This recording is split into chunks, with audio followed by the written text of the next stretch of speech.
the finish was going to be Wyndham, and I kept on saying we need to be a unit. Like I never pitched for myself to go over once the whole time I was there, and this time I was like, well, maybe this time you actually let me take the pin because I was the first one eliminated.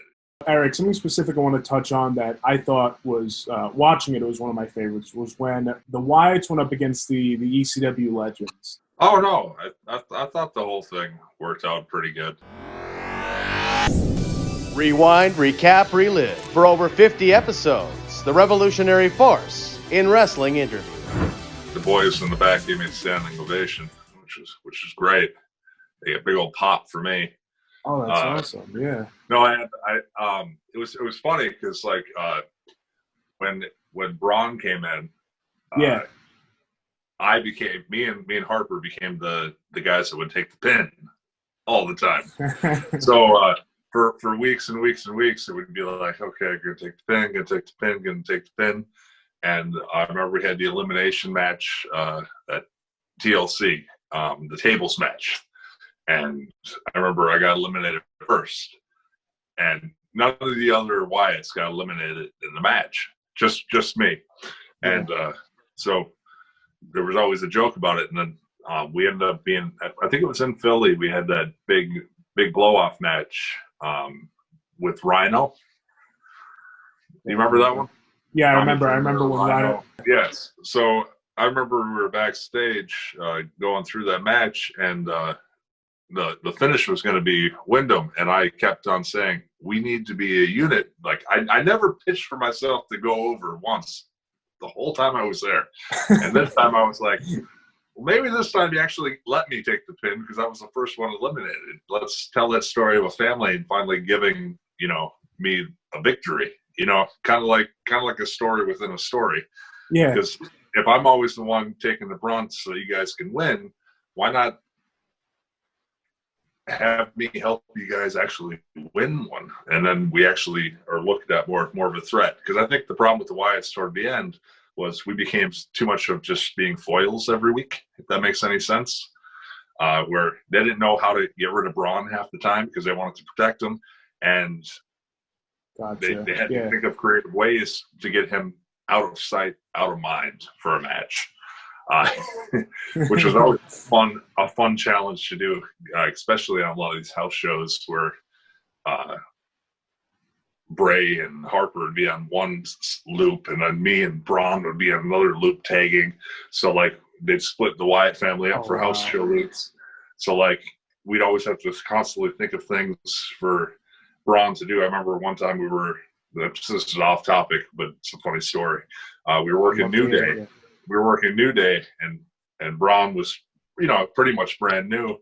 And we tried to work out ways, and it ended up just getting to the point where we just got him in during the heat, the big cutoff and and I remember I'd never worked so hard in my life. Like we do 25-minute matches, and I'd be in the whole damn match. And he'd come in during the comeback and then take a low bridge. Okay, we got rid of him. Like just funny things like that. That's so funny. But yeah. But going back to working with the ECW guys, they were great to work. I love those kind of matches because they're just barbaric and action everywhere. The psychology to those matches is just beat the shit out of each other, basically.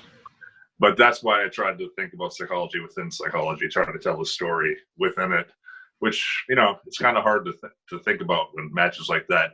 But it's funny because I think I came off the top with the splash on the Rhino to break the table once and three. And I come to the back, and if the boys in the back are surprised you won, you did your job. That means people at home were surprised I won. Yeah, I was actually shocked from the splash primarily because had you been doing that leading up to it, or it was fairly new, wasn't it? The splash. I have a feeling guys are too hung up on the big moves they do and not enough about the stories.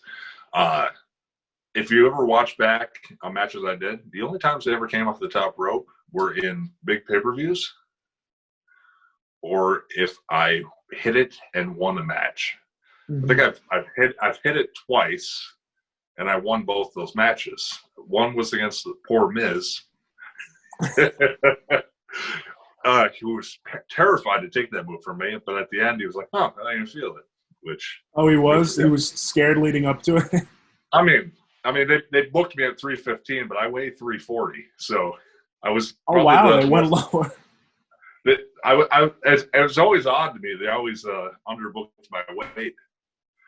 Guys are going to pick me up and be like, "Wow, you're 315?" Like, no, I'm 340. But yeah, those matches with the Dudleys and Rhino, and they're great.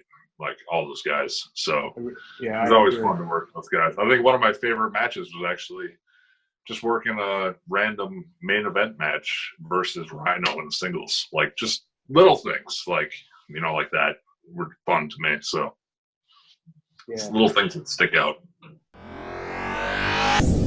Rewind, recap, relive. For over 50 episodes, the revolutionary force in wrestling interview.